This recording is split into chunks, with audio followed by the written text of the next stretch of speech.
ప్రార్థన చేసుకుందాం. అత్యున్నత సింహాసనాసీనుడవైన మా ప్రియ పరలోకపు తండ్రి, నీ పరిశుద్ధమైన పాదములకు వందనాలు, స్తోత్రాలు. ఏ మంచి లేని నా జీవితాన్ని మీరు ఆదరించి, ప్రేమించి, పిలుపునిచ్చి, పనికిరాని నా జీవితాన్ని ఒక పాత్రగా ప్రయోజనకరంగా నీ సేవా పరిచర్యలో వాడుకుంటున్న విధానాన్ని బట్టి నీ స్తోత్రాలు నాయనా. యోగ్యత లేని వాడిని, అర్హత లేని వాడిని, నీ కాలు కింద దుమ్ము లాంటి వాడిని, నీ నోటిలో ఉమ్ము లాంటి వాడిని నైనా నా జీవితాన్ని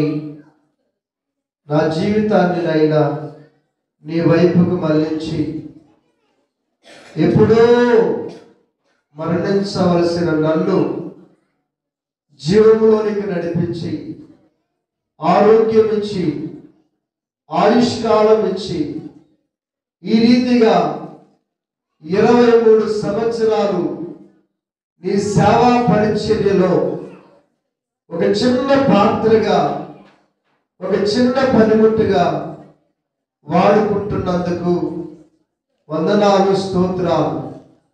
ఈ సేవా పరిచర్యలో కుటుంబాన్ని, భార్య బిడ్డలని ఇచ్చావు తండ్రి, నీ స్తోత్రాలు. ఈ సేవా పరిచర్యలో ఎన్నో నిందలు, ఎన్నో అవమానాలు, ఎంతో దుఃఖము, ఎన్నో కరువు రోజులు, ఎన్నో నిద్రలేని సమయాలు అయ్యా నువ్వు మాకిచ్చి మమ్మల్ని వల్ల ప్రతి సంవత్సరము నీ సేవ కొరకు ప్రతిష్ఠించుకుంటూ నీ సేవా భారాన్ని భుజముపై మోపి నైనా సేవ జరిగించటానికి నీవిస్తున్న కృపకై వందనాలు, స్తోత్రాలు చెల్లిస్తూ ఉన్నాము. వీరందరూ ఇక్కడ కూడి ఉన్నారంటే నైనా నన్ను చూసి కాదు నా తండ్రి, మిమ్మల్ని చూసి మీ మాటను విని మార్పు చెంది ఈ రీతిగా ప్రతి విశ్రాంతి దినమున నిన్ను ఆరాధించడానికి వచ్చిన ఈ కుటుంబాలని మీరు ఎంతగానో ఆదరించారు, ప్రేమిస్తున్నారు, సహాయం చేస్తున్నారు, సమకూరుస్తున్నారు. లోటుపాట్లను సరిచేసి నీ పాత్రగా బిడ్డలను వాడబడుతూ నీ సేవా పరిచర్యలో వారి కష్టార్జితాన్ని నీ సేవ కొరకు అయ్యా సమర్పిస్తున్న వారి మంచి మనస్సుకై వందనాలు, స్తోత్రాలు చెల్లిస్తూ ఉన్నాం. ఈ అశాశ్వతమైన జీవితంలో శాశ్వతమైన నీ జీవితం కొరకు అయ్యా ఎదురు చూసే బిడ్డలుగా నీ బిడ్డలందరినీ సిద్ధపరచమని అయ్యా మరలా మా జీవితాలను ఆయన ఈ 2023వ సంవత్సరము ఈ 30వ తారీఖు సంపాద విశ్రాంతి దినము, ఆఖరి విశ్రాంతి దినము నాయన నా తండ్రి మరలా మేము నీ కృప చెప్పున, నీ ప్రేమ చెప్పున, నీ కనికరము చెప్పున, నీ దయ చెప్పున మమ్మలను 2024వ సంవత్సరం అని దయా కిరీటాన్ని ఇస్తూ మమ్మల్ని ఆహ్వానిస్తున్నా మా పరమ తండ్రి, నీకు స్తోత్రాలు. నువ్వు గొప్పవాడు నాయన, నమ్మకస్తుడు ప్రభువా, యథార్థవంతుడు నాయన, పరిశుద్ధుడైన తండ్రి, నీకు వందనాలు, స్తోత్రాలు. అయా ఇదిగో తండ్రి నైనా ఈ ఉదయకాల సమయమందు ఈ ఆరాధన అంతటిలో మీరే ఉండి అయ్యా మాతో మీరు మాట్లాడి మీ కార్యాలు సఫలపరచమని యేసు క్రీస్తు నామములో అడిగి వేడుకుంటూ ఉన్నాము తండ్రి, ఆమేన్. ఓకే, దేవుని మహోన్నతమైన కృపను బట్టి ఈరోజు దేవుడు మనల్ని ప్రేమించి తన చల్లని రేఖల కింద భద్రపరిచి ఆఖరి విశ్రాంతి దిన గడియల్లో మన గడపడానికి ఆయుష్కాలం ఇచ్చి ఆరోగ్యం ఇచ్చిన దేవునికి కృతజ్ఞతాస్తుతులు చెల్లించాలి. ఆమేన్. ఎందుకంటే మన గొప్పవారే కాదు, మనకంటే మేధావులు, ఉన్నతమైన వారు ఈరోజు చూడక కాలగర్భములో కలిసిపోయి ఉన్నారు. ఏమొచ్చి లేని మనందరి జీవితంలో ఆయన మంచితనము చేత మనల్ని ప్రేమించి ఇంత చక్కటి సబ్బాతు విశ్రాంతి దిన ఆరాధనలో పాల్గొనే గొప్ప భాగ్యాన్ని ఇచ్చాడు. దేవునికి స్తోత్రం. ఈరోజు ప్రార్థనకి రాని బిడ్డలు చాలా పోగొట్టుకున్నారు. చాలా మనం అనుకుంటున్నాము నేను రక్షణ పొందాను, దేవుడు నన్ను పోయినా బాబోయినా నా పేరు మాత్రం ఉంటుంది అనుకున్నా. చాలా మంది అది అతి తెలివితేటలు, అది అజ్ఞానం, అది అవివేకం. ఈ యావత్ ప్రపంచం అంతా కూడా ఈ ఆఖరి సబ్బాతు విశ్రాంతి దిన గడియల కోసం చాలా మంది ఎదురు చూస్తూ దేవుని మందిరంలో ఎన్నడూ రాని వాళ్ళు కుటుంబ సమేతంగా దేవుని సన్నిధికి వచ్చి ఆయన సన్నిధిలో ప్రాధేయపడి ప్రార్థన చేసుకునే సమయం ఇది. ప్రార్థన చేసుకునే సమయం. ఆన్లైన్కి నువ్వు ఉన్నావు ఒకటే, లేకపోయినా ఒకటే. ఆన్లైన్కి నువ్వు ఉన్నావు ఒకటే, లేకపోయినా ఒకటే. ఎందుకని అసలైన రోజు ఈరోజే.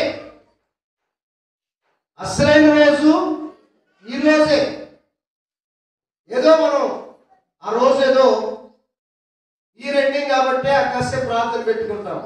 అది ముఖ్యమైనది కాదు. ఈ రోజే పరిశుద్ధమైన రోజు. ఈ పరిశుద్ధమైన విశ్రాంతి దినము గడియల్లో ఈ 12 నెలలు కూడా మనలను ప్రేమించిన దేవుణ్ణి జ్ఞాపకం చేసుకుంటూ ఆయన చేసిన మేలును గుర్తు చేసుకుంటూ ఆయన ఆదుకున్న రోజులు మనం జ్ఞాపకం చేసుకుంటూ ప్రభు సన్నిధిలో మోకరించి గోజాడి ఏడ్చి ప్రార్థన చేసే రోజు ఇది. ఆమేన్. దయచేసి ప్రేమ దేవుళ్ళరా, మానవుడు బ్రతికిన దగ్గర నుంచి చచ్చిపోయే దగ్గర వరకు రోజు పని ఉంటానే ఉంటది. మొదటి సాగుతూ ఉంటుంది. సాయం సంపాదనట భూమి పుట్టుకునికి రావట.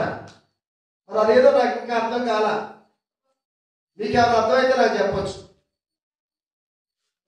మరి ఆ సామెత ఎందుకు చేశారు ఆ మహానుభావులు? కానీ దయచేసి గమనించండి.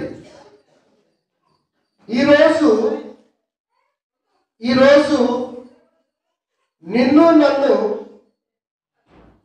క్షమించి ప్రేమించి శిక్షించకుండా, ఇబ్బంది పెట్టకుండా, నెట్టివేయకుండా నిన్ను నన్ను మనందరినీ ఆదరించి బ్రతికించి మరొక సంవత్సరం అంతా కాపాడి, ఈ సంవత్సరం అంతా కాపాడి మరలా ఒక నూతనమైన దయా కిరీటాన్ని ఇవ్వటానికి ఆయన సిద్ధముగా ఉన్నాడు. దేవునికి మహిమ కలుగును గాక.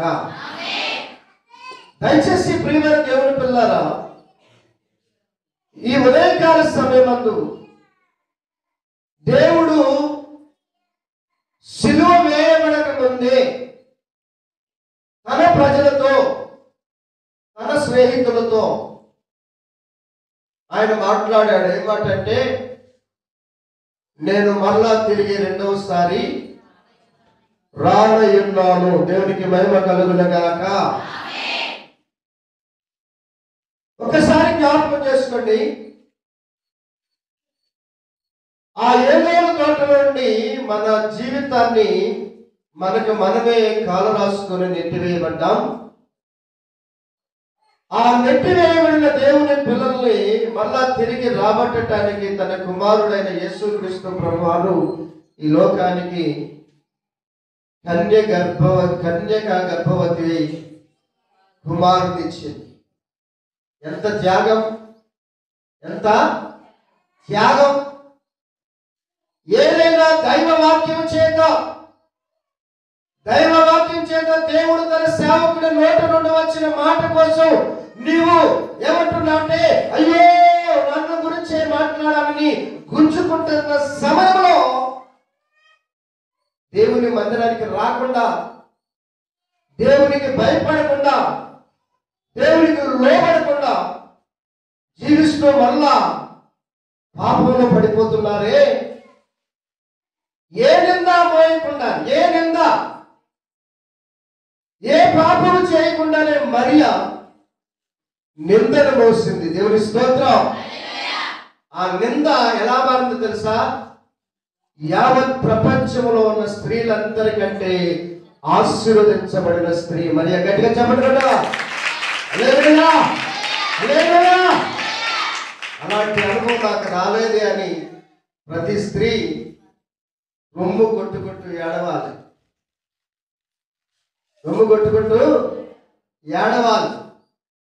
ఏదో భర్త ఉంగరం తేలేదను, భర్త తేలేదను, చీర తేలేదని ఏడవటం కాదు. నేనంత గొప్ప కీర్తిని నేను ఎందుకు పొందుకోలేకపోతున్నాను దేవా? నువ్వు ఇచ్చిన సమయాన్ని నేను ఎందుకు సద్వినియోగం చేసుకోలేకపోతున్నాను తండ్రి అని నీవు నేను కన్నీరు పెట్టే రోజు ఈ రోజు.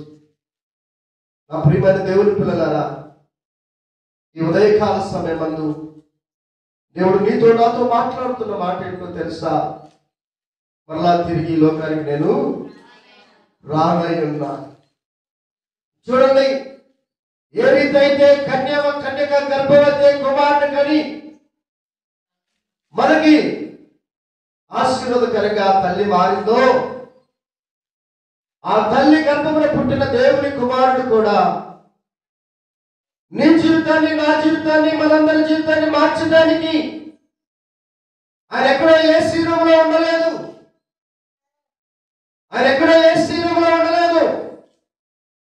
నీవు నేను బాధపడుతున్న ఈ ఎండలో, నువ్వు నేను ఆ దుమ్ముతో పొట్టుమిట్టలాడుతున్న సమయాన్ని ఆ రక్షకుడైన యేసుక్రీస్తు ప్రభువారు నీతో నాతో గడపడానికి ఈ భూమి మీదకి వచ్చి 33.5 సంవత్సరాలు నీతో నాతో సహవాసము చేశాడు. ఒక్కసారి ఆలోచించావా? ఒక గంట కరెంట్ లేకపోతేనే ఇబ్బంది పడుతున్న ఈ రోజుల్లో ఒక 10 రూపాయలు జేబులో లేకపోతేనే ఎంతో ఫీల్ అవుతున్న ఈ రోజుల్లో నిత్యుడకు తండ్రి సమాధానకర్త దేవుడు నీ భారము, నా భారము, అందరి భారము, రాజ్య భారము తన భుజాల మీద వేసుకున్నాడు. దేవుని స్తోత్రం. ఎందుకో తెలుసా? నా బిడ్డలను భారం మోయటానికి ఆయనకి ఇష్టము లేదు. అందుకని అప్పుడప్పుడు మనోళ్ళు అంటారు, రే సముద్రాలైనా ఏదొచ్చు కానీ సంసారాన్ని ఏదలేకపోతున్నాం. సముద్రాలైనా ఏదొచ్చు కానీ సంసారాన్ని ఏదలేకపోతున్నామని నిష్ప్రయోజనమైన మాటలతో బ్రతుకుతున్నాం. దేవుడు నిన్ను ఆశీర్వదించాడు. ఆమేన్.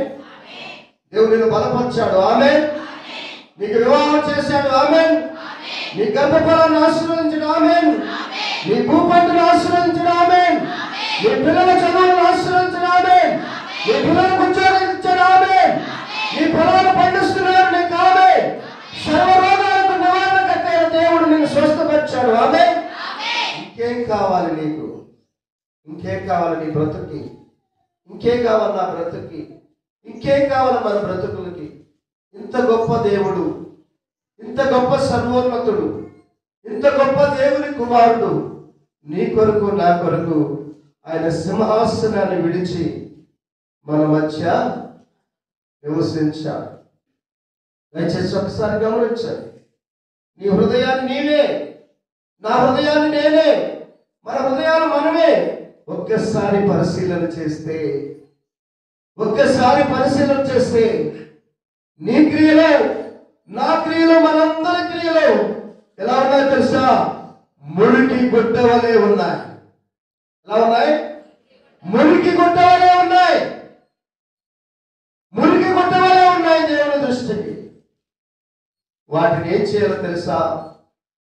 వాక్యం అనే మొదటి స్థానం చేయించాలి. ఆమేన్, ఆమేన్. మురికి పట్టిన వస్త్రాలని నీళ్ళలో వేడి చేసి, ఆ వేడి నీళ్ళలో ఆ మురికి వస్త్రాలని నువ్వు ఎలా తడిపి వాటిని శుభ్రపరుస్తున్నావో, నీ హృదయానికి పట్టిన మురికి, నీ హృదయానికి పట్టిన భ్రష్టు, నీ హృదయానికి పట్టిన పాపపు జీవితాన్ని దేవుడి వాక్యమని చేత దాన్ని శుద్ధి చేసుకోవాలి. కానీ శుద్ధి చేసుకోవాలి. ఏదో బ్రతుకుచున్నావంటే బ్రతుకుచున్నావు కాదు. నీ బ్రతుకుకి, నా బ్రతుకుకి, మనందరి బ్రతుకుకి ఒక పరమార్థం ఉన్నది. ఆ పరమార్థాన్ని ఇచ్చింది ఎవరో కాదు, నిత్యుడైన సత్యదేవుడు. దేవుని స్తోత్రం. అలాంటి గొప్ప దేవుడు నీ హృదయంలో ఉన్నాడు. ఆమేన్, ఆమేన్. అలాంటి గొప్ప దేవుడు నీ హృదయంలో ఉన్నాడు. కానీ నువ్వు అనుకుంటున్నావు, నేను మోసం చేస్తున్నాను అనుకుంటున్నావు. నీ హృదయంలో దేవుడు ఉన్నాడు. నీ హృదయంలో ఉన్న దేవుణ్ణి ఆ దేవుడు చూడలేదు అనుకుంటున్నావేమో. దేవుని స్తోత్రం. నీవు నేను చేసే ప్రతి దానికి కూడా ఆయన లెక్క రాస్తూనే ఉన్నాడు. లెక్క రాస్తూనే ఉన్నాడు. దయచేసి గమనించండి. ఈ ఉదయకాల సమయమందు దేవుడు నిన్ను ప్రేమించినట్లుగానే నన్ను ప్రేమించాడు. నన్ను ప్రేమించినట్లుగానే మీ అందరినీ ప్రేమించాడు. ఆయన ప్రేమ నిష్కపటమైనదే. కపటమైనదా? నిష్కపటమైనదా? నిష్కపటమైనది. ఆ నిష్కపటమైన ప్రేమ వాక్యము చేత ఎదుగుతున్న నీవు ఒక సంవత్సరమైనా, ఒక నెలైనా, ఒక రోజైనా, ఒక గంటైనా యథార్థంగా బ్రతకాలని ఆలోచిస్తున్నావా? యథార్థంగా బ్రతకాలని, ఒక గంట, ఒక రోజు, ఒక నెల బ్రతకాలని ఆలోచించాలి. ఏంటి పాస్టర్ గారు, ఒక్కరోజు నేను నీతిమంతుడిగా ఉంటే ఆ ప్రయోజనం ఏంటి అనుకోవచ్చు నువ్వు.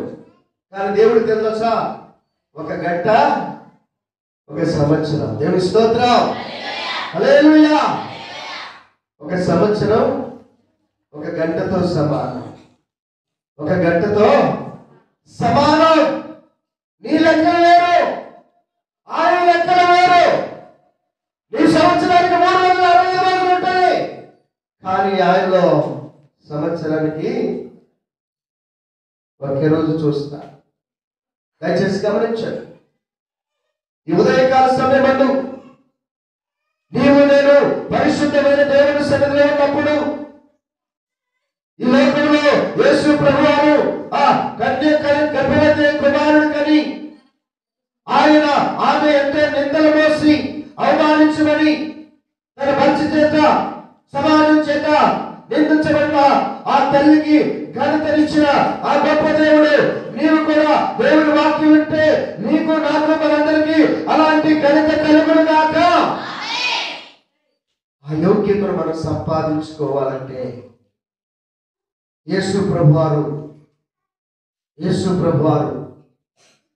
ఆ తండ్రి ప్రేమ చేత ఈ భూలోకానికి వచ్చారు. ఆ తండ్రి ప్రేమ చేత ఈ భూలోకానికి వచ్చాడు. ఆ తండ్రి అధికారం చేత ఈ భూలోకంలో 33.5 సంవత్సరాలు ఆయన జీవించాడు. ఆ 33.5 సంవత్సరాల్లో నీవు ఆయన చూసి, నేను ఆయన చూసి, మనందరం ఆయన చూసి మార్పు పొందాలని ఉద్దేశంతో ఆయన మనతో సహవాసము చేశాడు. ఒక్కసారి ఆ నీతిమంతుడిని ఆ నమ్మకస్తుడిని ఒక్కసారి నీ యథార్థమైన హృదయంతో ఆయనతో మీరు మాట్లాడగలిగితే దేవుడు నిన్ను జీవితంలో సఫలపరచునుగాక. అంతటి యోగ్యతనిచ్చిన పరమ తండ్రి నిన్ను నన్ను ఏం కోరుకున్నాడో తెలుసా? అమ్మలారా, నిన్ను నన్ను ఏం కోరుకున్నాడో తెలుసా? మీరు లోకం వైపు చూసి పాపపు జోలికి పోక దేవుని వైపు చూసి నిత్యరాజ్యంలోకి చేరాలని ఆయన ఇంకా ఆలస్యము చేస్తూ ఉన్నాడు. ఆయన ఇంకా ఆలస్యము చేస్తున్నాడు. ఆయన రాలే కాదు, ఆయన ఇక్కడికి రాలే కాదు, ఆయన మనుషులకు శిక్షించలేక కాదు. ఆయన దృష్టిలో ఇంకా చాలా మంది దేవుని గుర్తెరగిన ప్రజలందరూ ఉన్నారు. మారిన మనందరం కూడా సంవత్సరానికి ఒక్కాత్మనైన దేవుని సన్నిధికి తీసుకొస్తామని ఆశతో ఆలస్యము చేస్తున్నారు. ఈరోజు నేను ప్రార్థనకు పోతే చాలు, నేను దీవించబడితే చాలు, నా కుటుంబం ఆశీర్వదించబడితే చాలు, ఎవరు ఏమైపోయినా పర్వాలేదని స్వార్థ జీవితంతో బ్రతుకుతున్న మన జీవితానికి మరి ఒకసారి ఆయన జ్ఞాపకం చేస్తున్నాడు.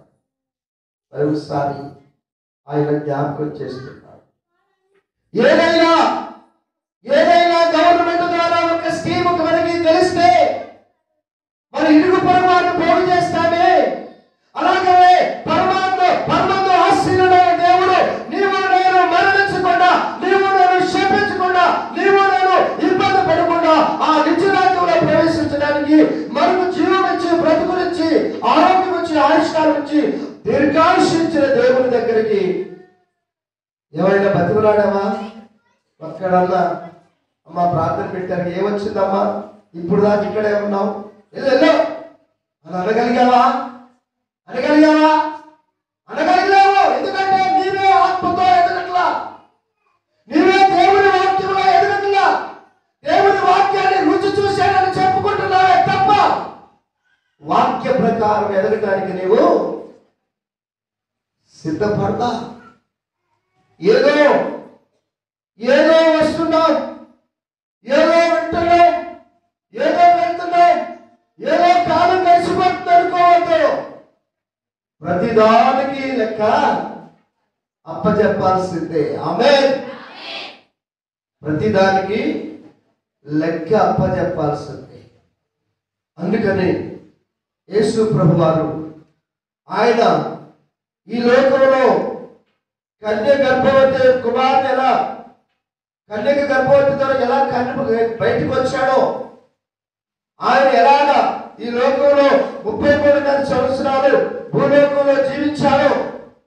ఆ భూలోకంలో జీవించినంత కాలము మనుషుల్ని స్వస్థపరిచాడు, దయ్యాలు ఎలగొట్టాడు, రోగులు స్వస్థపరిచాడు, ఆపరేషన్ చేశాడు. అనేక రీతిలుగా ఆయన పరమవైద్యుడై అందరినీ ఆనందపరిచాడు. దేవుని స్తోత్రం, హల్లెలూయా. ఆనందపరిచాడు. ఆ ఆనందపరిచిన దేవుడు అంటున్నాడు, మీరు ఏదైతే చూశారో, మీరు ఏదైతే విన్నారో, మీరు ఏదైతే కన్నారో, వీటన్నిటిని గురించి నీ సహోదరులకి సాక్ష్యము చెప్పాలి. నీ సహోదరులకు సాక్ష్యం చెప్పాలి. దయచేసి గమనించండి, ఈ ఉదయకాల సమయమందు దేవుడి భూలోకంలోనికి రావడం ఎంత సత్యమో ఆయన 33 సంవత్సరాలు మనతో జీవించడం ఎంత సత్యమో, ఆ 3.5 సంవత్సరాల కాలంలో ఆయన చేసిన గొప్ప కార్యాలు ఎంత సత్యమో. మగవాడు మాట్లాడగలిగాడు, గుడ్డివాడు నడవగలిగాడు, పక్షవాయువుగా ఉన్న స్త్రీ బాగుపడ్డది, 38 సంవత్సరాల పక్షవాయువు కలిగిన మనుషుడు తిరిగి లేపబడ్డాడు, మరణించిన లాజరు లేచాడు. అలాగే ప్రియమైన దేవుని బిడ్డలారా, ఇంత గొప్ప కార్యాలు చేసింది ఎందుకో తెలుసా? నీవు నేను నమ్మి పరిపూర్ణంగా దేవుని పాదాలు పట్టుకొని మనకున్న ఆయుష్కాలం అంతా కూడా దేవుని కొరకు బ్రతుకుతామని. దేవుని స్తోత్రం, హల్లెలూయా. అంతగా ప్రేమించిన దేవుడు, అంతగా ఆదరించిన దేవుడు మరలా తిరిగి ఆయన ఈ లోకానికి రెండవసారి రాబోతున్నాడు. నా ప్రియమైన దేవుని పిల్లలారా, అందుకని పరిశుద్ధ గ్రంథములో ఆయన మాట్లాడుతున్న ప్రతి మాట యోహాను సువార్త 14వ అధ్యాయము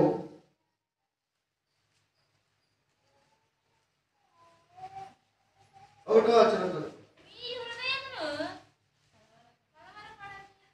మీ హృదయమును కలవరపడనీయుడి, దేవుని యందు విశ్వాసం ఉంచుచున్నారు, నా యందును విశ్వాసం ఉంచుడి. దేవుని స్తోత్రం. చూసారండి,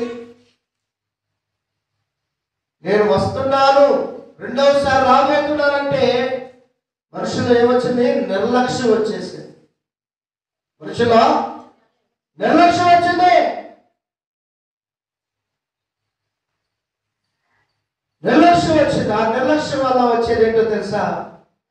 మన శరీర బలహీనతలు. ఏంటది? మన శరీర బలహీనతలే ఆ నిర్లక్ష్యానికి కారణం. మన శరీర బలహీనతలు, ఆ బలహీనతలు మనం కావాలనే మన శరీరంలోనికి అనుమతించుకుంటున్నాం. దేవుని ధిక్కరించి, దేవుని మాటకు లోబడక, దేవుని మాట విన్నాను అని నటిస్తూ జీవితాన్ని కొనసాగిస్తూ మార్పు లేని జీవితం కాక, మారు మనసు ప్రజల జీవితం, మారు మనసుకు తగిన ప్రతిఫలం ఫలించాలి తప్ప శాపం వైపు జోలికి పోక, కీడు జోలికి పోక, శత్రువుల జోలికి పోక, దేవుని కృపకు నీవు పాత్రుడుగా బ్రతకటానికి నీకు నాకు దేవుడిచ్చింది ఆరోగ్యము, ఆయుష్కాలం. ఈ ఆయుష్కాలం ఎవరి కోసం ఉపయోగపెట్టాలి? ఏమండి, ఈ ఆయుష్కాలం ఎవరి కోసం ఉపయోగపెట్టాలి? ఏమండి, ఒక్క శనివారం, ఒక్క సబ్బాతు దినమున, ఒక్క సబ్బాతు దినాల సంవత్సరానికి ఎన్ని రోజులు? 365 రోజులు. 365 రోజుల్లో సంవత్సరానికి 52 వారాలు. ఆమేన్, ఆమేన్. 52 వారాలు అనగా ఆ 52 రోజులు, ఆ 52 వారాల్లో, 52 రోజుల్లో ఇన్ని రోజులు సంపాదనాన్ని మనం మర్చిపోతున్నాము. ఏమండి, 365 రోజులు మైనస్ 52 రోజులు తీసేయండి అండి. అంట 365 రోజుల్లో 52 రోజులు తీసేయండి. ఎన్ని రోజులు ఉన్నాయి? 312 13 రోజులు. ఎవరికి ఇచ్చాడు? మనందరికీ. దేవుని స్తోత్రం. నువ్వు కష్టపడి పని చేసుకోవడానికి, నీ బిడ్డలను చదివించుకోవడానికి, నువ్వు వ్యాపారం చేసుకోవడానికి, నువ్వు పంటలు పండించుకోవడానికి, నీవు ఆత్మీయ నీ కుటుంబాన్ని ఆశీర్వాదకరంగా మార్చుకోవడానికి నీకు 313 రోజులు ఆయన ఇచ్చాడే. మళ్ళీ ఈ 52 రోజులు కూడా దొంగతనం చేస్తావా? 52 రోజుల్లో కూడా దొంగతనం చేస్తావా? అంటే దేవుడి రోజు నువ్వు ఏం చేశావు? దొంగిలించావు. నీకు 313 రోజులు ఇస్తే ఆరోగ్యంగా ఆయుష్కాలము, శక్తిని, బలమును, నీతిని అన్ని ఇచ్చాడే. మరి అన్ని ఇచ్చిన దేవుడికి ఒక్కరోజు పని ఆపుకోలేవా? దేవుని స్తోత్రం. హల్లెలూయా, హల్లెలూయా. ఒక్కరోజు పని ఆపుకోలేవా? ఆపుకోకపోతే మనకి నష్టం వచ్చిందా? వచ్చి నష్టం కంటే ఎక్కువ వస్తుందా? వచ్చిన నష్టం కంటే ఎక్కువ వచ్చిందా? రాదు. ఆ వచ్చిన నష్టంలో ఎవరి వల్ల వచ్చింది? మన ఆలోచన వల్ల తప్ప ఆయనకుగా ఆయన చేసిన నష్టము కానే కాదు. సో అందుకనే ఆయన అంటున్నారు, మీ హృదయములను కలవరపడనీయకుడి. మీ హృదయములను కలవరపడనీయకుడి. దేవుని యందు విశ్వాసం ఉంచున్నారు, నా యందు కూడా మీరు విశ్వాసం ఉంచుడి. ఆమేన్, ఆమేన్. చూసారా, నా యందు కూడా విశ్వాసం ఉంచాలి. ఎందుకో తెలుసా? నేను ఈ లోకంలో 33.5 సంవత్సరాలు ఎలా జీవించానో మీ అందరికీ తెలుసు. దేవుని స్తోత్రం. మరలా ఎలా వెళ్ళానో మీ అందరికీ, మరలా అలాగనే తిరిగి లోకానికి రెండవసారి మధ్యాకాశానికి రానయ్యున్నా. కాబట్టి మీరు చాలా జాగ్రత్తగా ఉండాలి. చాలా జాగ్రత్తగా ఉండాలి. ఏ విషయంలో? దేవుని మాట వినట విషయంలో. దేవుని స్తోత్రం.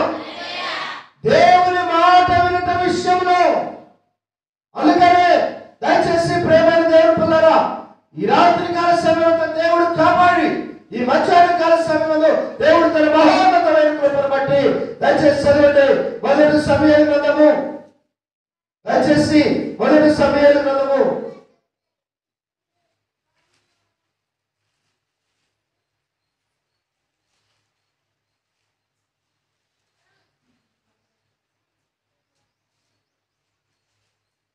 15వ అధ్యాయము 22వ వచనం చదువుకుందాం.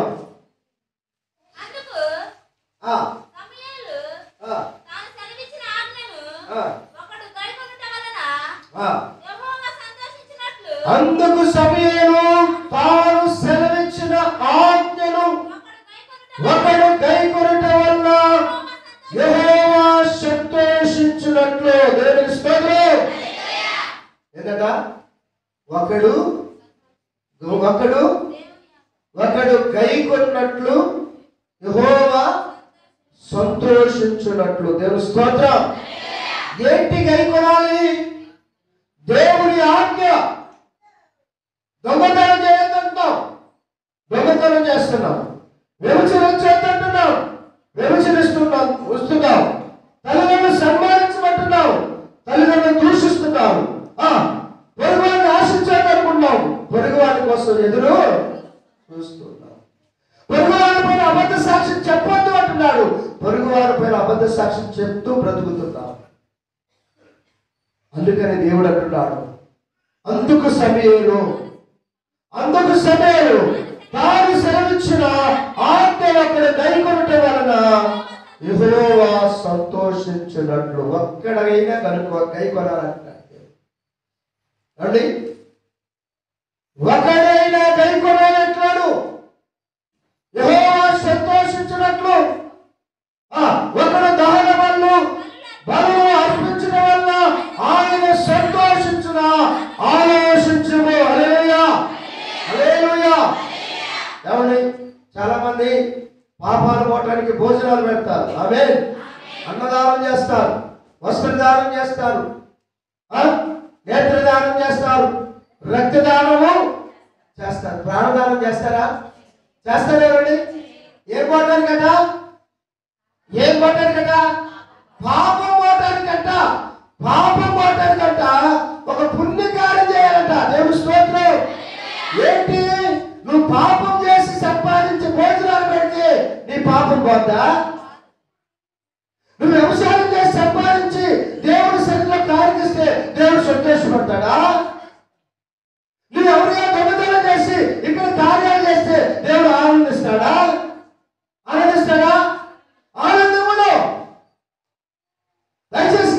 చేసుకుని నీ రెక్కల కష్టార్జితము చేత యెహోవా ఆనందించును. దేవుని స్తోత్రం.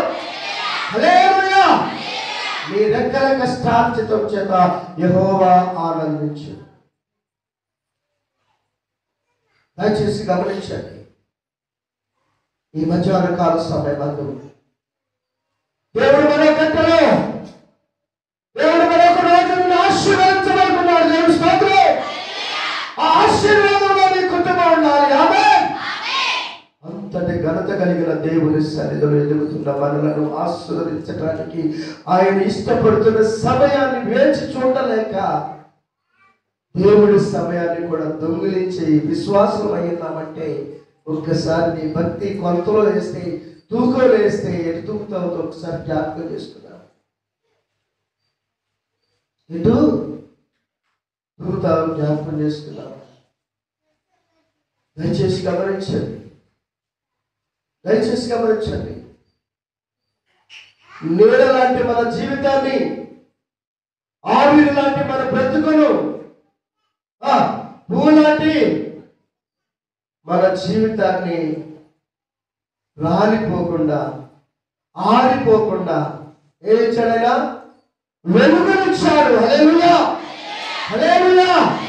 ఆ దేవుడే అంటున్నాడు, యెహోవా సంతోషించినట్లు ఒకడు దహన బలులు అర్పించడం వలన ఆయన సంతోషించిన ఆలోచించుము.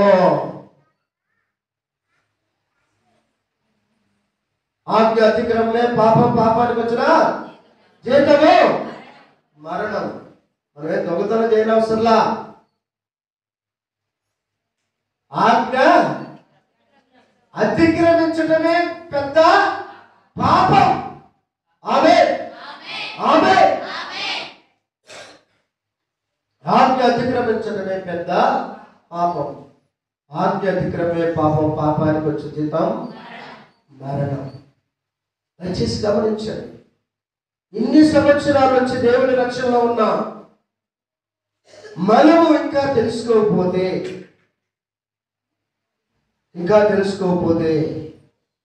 ఆయన ఈ లోకానికి రెండవసారి ప్రత్యక్షం కాబోతున్నప్పుడు ఆయన ఎదుట ధైర్యంగా నిలబడలేము.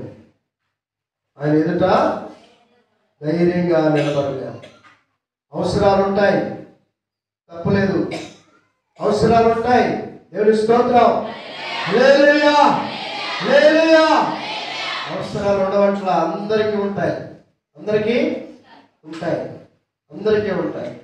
దేవుడు నూతన సంవత్సరం కావాలన్నాడా? విశ్రాంతి దినం కావాలన్నాడా? ఏమన్నాడు? పునరుద్ధాన దినం కావాలన్నాడా? విశ్రాంతి దినం కావాలన్నాడా? విశ్రాంతి దినానికి ప్రాముఖ్యతనిచ్చాడు దేవుడు.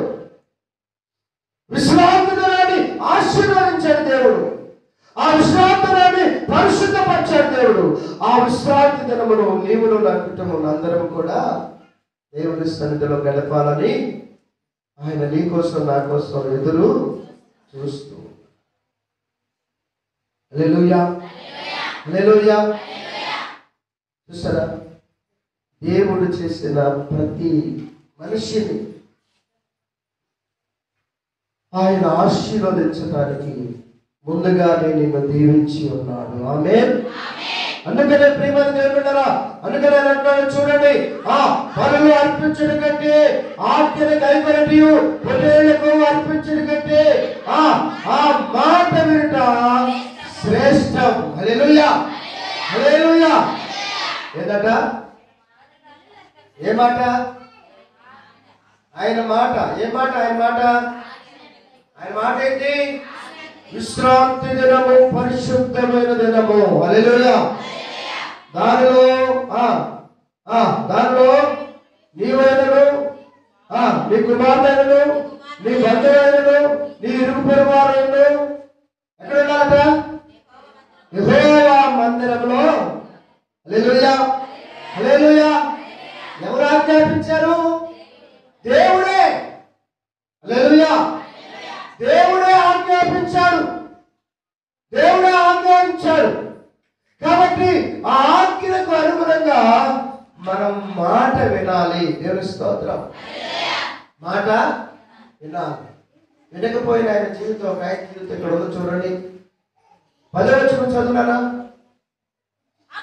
అప్పుడు యెహోవా వాక్కు సమూయేలుకు ప్రత్యక్షమై ఇలాగ సెలవిచ్చెను, సౌలు నన్ను అనుసరింపక వెనుక తీసి నా ఆజ్ఞను గైకొనలేకపోయెను గనుక అతనిని రాజుగా నియమించినందుకు నేను పశ్చాత్తాపడుచున్నాను.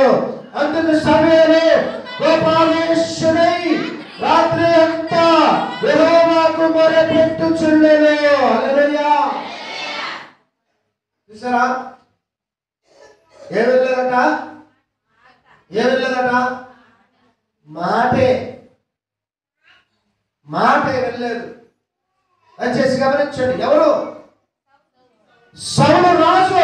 ఇశ్రాయేలీయుల ప్రజలకి మొట్టమొదటి రాజు సౌలు రాజు.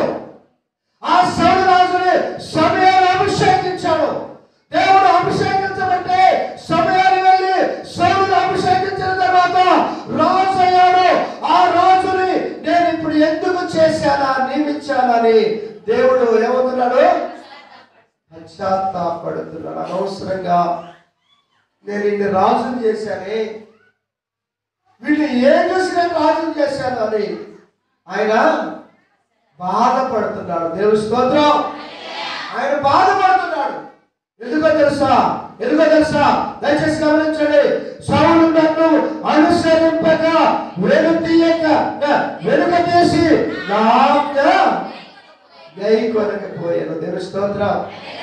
అరే పాస్టర్ గారు పిచ్చోడు రా, విశ్రాంతి అంటారు. ఆయన అంటానే ఉంటాడు, మనం బాగానే ఉందాం అనుకోండి, మంచిది. దేవుని స్తోత్రం. వెళ్ళండి, వెళ్ళొద్దంటలా వెళ్ళండి. అన్నిటికీ ఒకరోజు అప్పుడు అయ్యా పాస్టర్ గారు నీ దండం పెడతాను. అరే బాబు, నాకే దిక్కులేదు, నిన్నే కాపాడేదని నేను కూడా సైడ్ అయిపోవాల్సి వస్తుంది. ఆమేన్. అందుకనే గమనించండి. సౌలుని రాజుగా నియమించాడు దేవుడు. ఎందుకు ఆయన పశ్చాత్తాపడ్డాడు? ఇప్పుడు కొంతమందిని చూస్తుంటే, దేవా ఎందుకు వీళ్ళు బాప్తిసం తీసుకున్నారు? వీళ్ళలో ఏ మార్పు లేదు. మాటలో మార్పు లేదు, నడకలో మార్పు లేదు, చూపులో మార్పు లేదు, ప్రవర్తనలో మార్పు లేదు, కుటుంబంలో మార్పు లేదు. అయినను కూడా నా దేవుడు నిన్ను నన్ను ప్రేమిస్తున్నాడంటే ఆయన నీ మీద, నా మీద, ఆయన నేత్రాలు, నీ దృష్టి, ఆయన నేత్రాలు మన మీద ఉన్నాయి. దేవుని స్తోత్రం. హల్లెలూయా. ఆయన నేత్రాలు మన మీద ఉన్నాయి. ఎందుకో తెలుసా? ఇకనైనా మారుతారేమో. ఆమేన్. ఈసారి చూద్దామని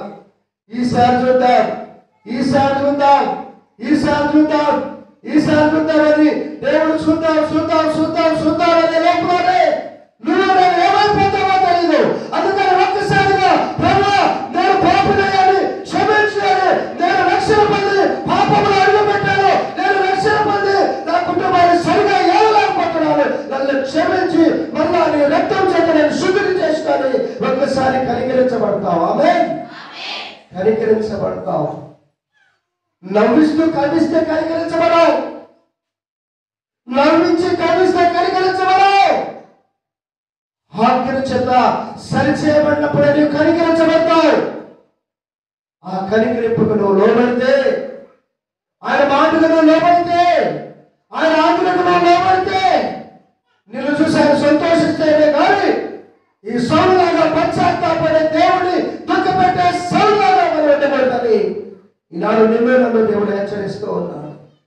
అందుకనే ఈ మధ్యాహ్న కాల సమయంలో ఒక్కసారి నీ మనోనేత్రాన్ని తెలిసి, ప్రభువా నా మారు మనసు అనుభవాన్ని నాకొక్కసారి జ్ఞాపకం చేయి తండ్రి.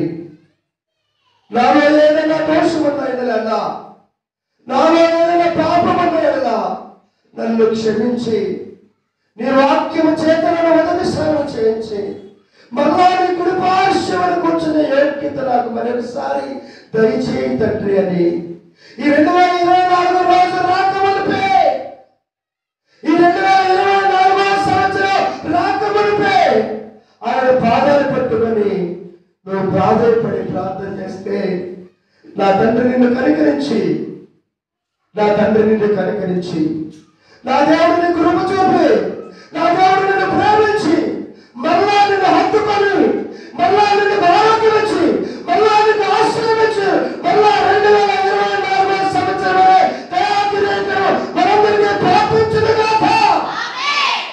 అంతటి గొప్ప సామర్థ్యం కలిగిన దేవుడు మన హృదయంలో ఉన్నాడు. అంత గొప్ప సామర్థ్యం కలిగిన మన దేవుడు నీ హృదయంలో ఉన్నాడు. నీ హృదయంలో ఉన్న దేవుడు అసమర్థుడు కాదు, సమర్థుడు. ఆ సమర్థవంతాన్ని నీవు నేను కలగాలంటే వాక్యం నీలో సమృద్ధిగా ఉండాలి. అందుకని భక్తుడు అంటున్నాడు, అయ్యా నా కింద నిండి పొంది నేను స్తోత్రం నూనెతో నా తల అంటున్నావు, నా కింద నిండి పొంది పొరలుచున్నది. ఆమేన్, హల్లెలూయా.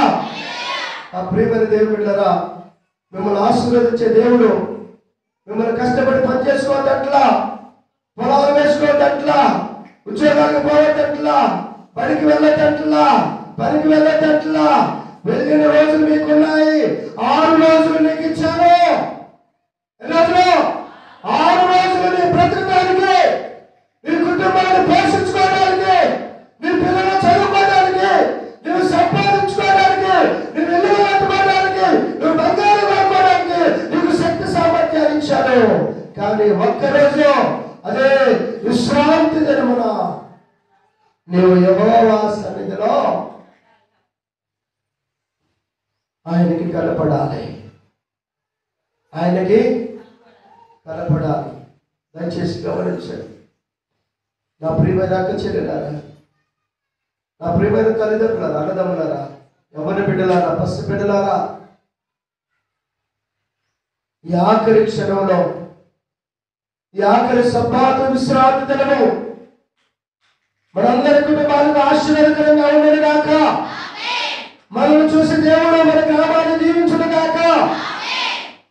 అలాంటి ఆత్మీయ అనుభవంలోనికి దేవుడు మనందరినీ నడిపించాలని ప్రభువు పేట మనం చేస్తూ, ఒక దైవ సేవకుడిగా నన్ను నేను హెచ్చరించుకుంటూ, ఒక ఆత్మీయ తండ్రిగా మిమ్మల్ని హెచ్చరిస్తూ, మీరందరూ దేవుని కృపకు పాత్రలు కావాలని, మీరందరూ ఆశీర్వాదకరంగా ఉండాలని, మీరందరూ కూడా ఆ 2024 సంవత్సరం మన దయా కిరీటాన్ని పొందుకోవాలని ప్రభువు పేట మనం చేస్తూ దేవుని కొద్ది మాటలను దీవించి మన ఇనికిడిలో ఫలింప చేసి ఆశీర్వదించుగాక. ప్రార్థన చేసుకుందాం.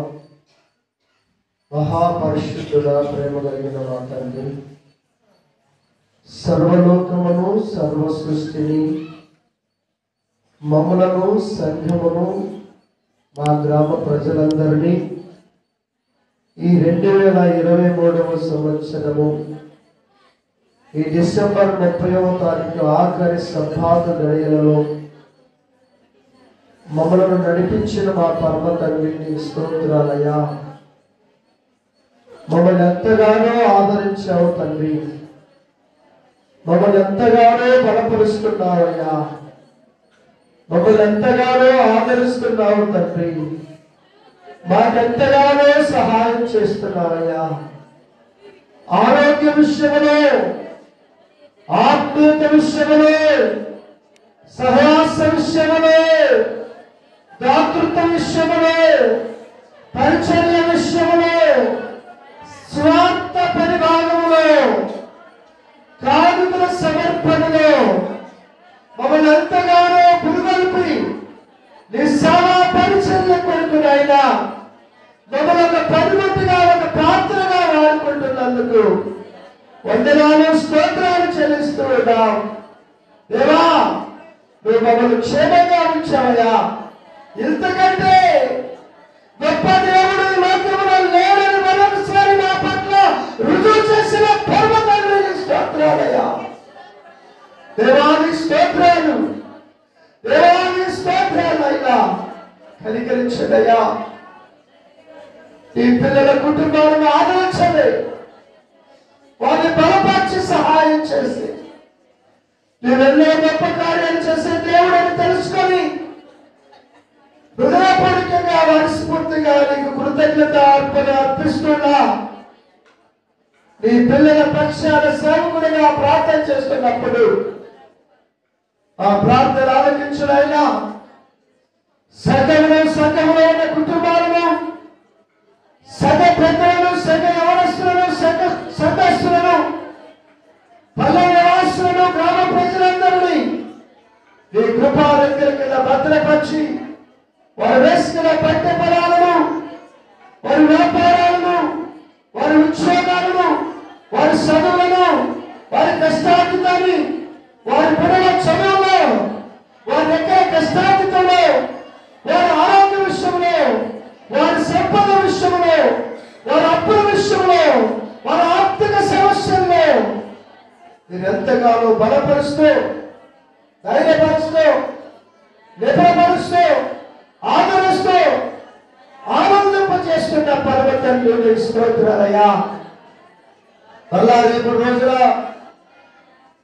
అయ్యా, రేపటి రోజునైనా మళ్ళా మేము నూతన సంవత్సరంలో ప్రవేశించడానికి మాకు మార్గం సరళం చేసిన మా పర్వతండ్రి, నీ ఉచితమైన ప్రేమ చేత, నీ ఉచితమైన కృప చేత నూతన సంవత్సరమైన న్యాయకిరీటాన్ని ప్రతి ఒక్కరికి ధరింపచేయమని, కుటుంబాల్లో శాంతి సమాధానాలు దయచేయడయ్యా, భార్య బిడ్డలో సంతోషాలు దయచేయడయ్యా, అనారోగ్యంతో బిడ్డలు స్వస్థవచ్చయ్యా, నడవలేని బిడ్డలు నడపలేపడే తండ్రి, మాట్లాడలేని బిడ్డలు మాట ఇచ్చండి దేవా.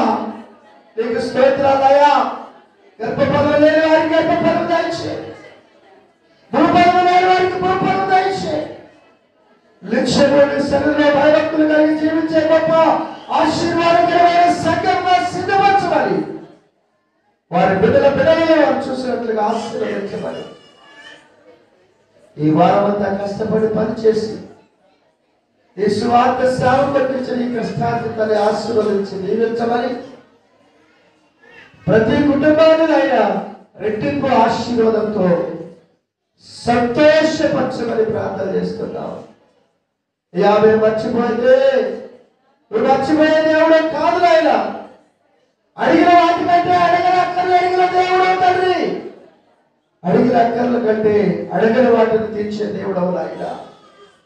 నీ పిల్లల కుటుంబాలను, నీ పిల్లల భవిష్యత్తులో వేరే అత్యధికమైన ఆశీర్వాదంతో నడిపించి మా ప్రాంతల గ్రామానికి, మా ప్రాంతల దేశానికి, మా ప్రాంతల జిల్లాకి ఆశీర్వాదకరంగా మార్చమని, నీవే మహిమ ఘనత ప్రభావాలు చెల్లించుకోమని ఇచ్చిన కార్యక్రమ పిల్లలు గారు అవైనతల నూనెంతగా ఫలింపు చేసి ఈ సువార్త సేవలు వాడమని, వారికి ఆయన వల్ల తిరిగి రెట్టింపు ఆశీర్వాదం దీవించమని నజరేయుడైన యేసు క్రీస్తు నామములో అడిగి వేడుకుంటూ పొందుకున్నాము తండ్రి. ఆమేన్. పరలోకమందున్న మా తండ్రి,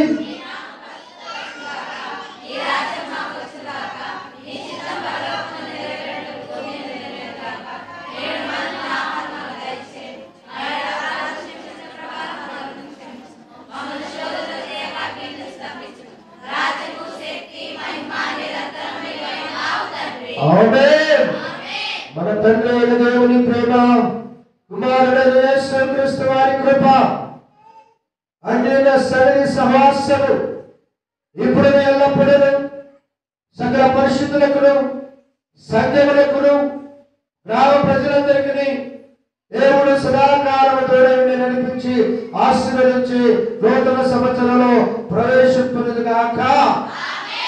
ఆమేన్.